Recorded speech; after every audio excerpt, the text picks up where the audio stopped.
समयसूचकता समर्थांची प्राची कुलकर्णी. समर्थ रामदास स्वामी शिवाजी राजेंचे गुरु व मार्गदर्शक होते, ज्याला आपण इंग्रजीत मेंटॉर म्हणतो. ते महाराजांना राजधर्म व क्षात्रधर्माबद्दल मार्गदर्शन करीत असत.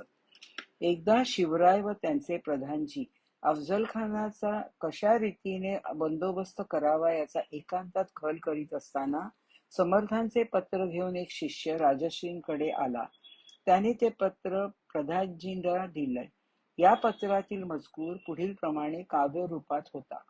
विवेके करावे कार्यसाधन, जाणार नर्तनो हे जाणून, पुढील भविष्यार्थी मन रहाटोची नये, चालू नये असन्मार्गी, सत्यता बांधल्या अंगी, रघुवीर कृपा ते प्रसंगी, दास महात्म्य वाढवी.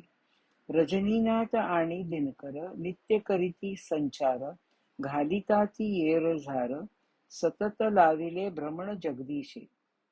आदी माया मूळ भवानी, हे सकल ब्रह्मांडाची स्वामिनी, एकांती विवेक करुनी इष्ट योजना करावी. ह्या काव्यातील प्रत्येक ओवीच्या चरणाचे पहिले अक्षर घेतले तर त्याचा अर्थ विजापूरचा सरदार निघाला आहे असा होतो. वरील काव्यातून समर्थांनी मोठ्या समयसूचकतेने शिवरायांना सावध केले आणि योग्य योजना करण्यासाठी मार्गदर्शन केले. समयसूचकता म्हणजे विवेक, सावधपणा, दक्षता व चातुर्य, जे राजकारणात खूप महत्वाचे आहे. क्षत्रियांच्या अंगी शौर्य, तेजस्विता, धैर्य, दक्षता, युद्धातून पलायन न करणे, औदार्य, प्रभुत्व गाजविण्याची इच्छा हे गुण गरजेचे आहेत. त्याचबरोबर एखादा पराक्रम यशस्वी करण्यासाठी दक्षता व सावधपणा या गुणांची जोड असावी लागते. शिवपुत्र संभाजी आपल्या वडिलांपेक्षा अधिक शूर होते, पण ह्या शौर्याबरोबर दक्षता व सावधपणा या दोन महत्वाच्या गुणांची उणीव होती आणि म्हणूनच संगमेश्वर येथे किल्ल्याचे रक्षण नसलेल्या गावात त्यांना मोगलांनी पकडले. त्यावेळी त्यांच्याजवळ सैन्यही थोडे होते. दक्षतेचा अभाव किती घातक ठरतो याचे हे उत्तम उदाहरण आहे. शिवराय राजकारण धुरंधर होते. त्यांचे राजकारण अखंड सावधानतेचे होते. त्यांना कोणताही गबाळेपणा मान्य नव्हता. त्यांचे पराक्रमी सेनापती प्रतापराव गुजरानी विजापूरचा सरदार बहलोल खानचा पराभव करून त्याला पकडले. त्याने शरण येऊन क्षमा मागितली.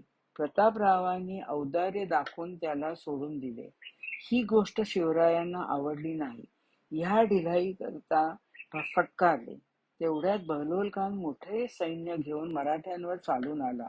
ह्या पार्श्वभूमीवर महाराजांनी जे फटकारले होते ते प्रतापरावांना अधिकच बोचले. ते 7 सैनिकांनिशी बहलोल खानच्या मोठ्या सैन्यावर तुटून पडले. परिणामी आपल्या 7ही वीरांसह प्रतापरावांना धारातीर्थी पडावे लागले. त्यांचे शौर्य, तेज, साहस हे सावधपणाच्या अभावाने पराभूत झाले. ह्या उलट जेव्हा संभाजी महाराज मारले गेले होते तेव्हा राजाराम जिंजीला परांगता झाल्यावर त्या स्थितीत सुद्धा अल्पसंख्या असलेले मराठा सैन्य धूर्त औरंगजेबच्या अफाट सैन्याशी शौर्याने, धैर्याने पण दक्षता घेऊन लढले. काबीज केलेले सर्व गड परत मिळवले. शत्रूला पराभूत करून मराठी मातीतच गाडले. समर्थांच्या चतुसूत्रीमध्ये हरिकथा निरूपणानंतर राजकारण येते. तिसरे ते सावधपण. चौथा साक्षेप म्हणजे प्रयत्न. सगुण वा निर्गुण उपासना असो किंवा राजकारण, दोन्हीकडे सावधानता हवीच. आळस सोडून सातत्याचा अचूक प्रयत्न केल्याशिवाय जीवनात यश येत नाही. चातुर्य, राजकारण, सावधानता, दक्षता ही समयसूचकतेचीच रूपे आहेत. ह्याबद्दल दासबोध ग्रंथात समर्थांनी मार्गदर्शन केलेले आहे.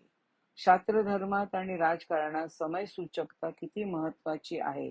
आपल्या नित्य जीवनात सुद्धा या गुणांचा अवलंब केला तरच आपली योग्य प्रगती होते. जय जय रघुवीर समर्थ.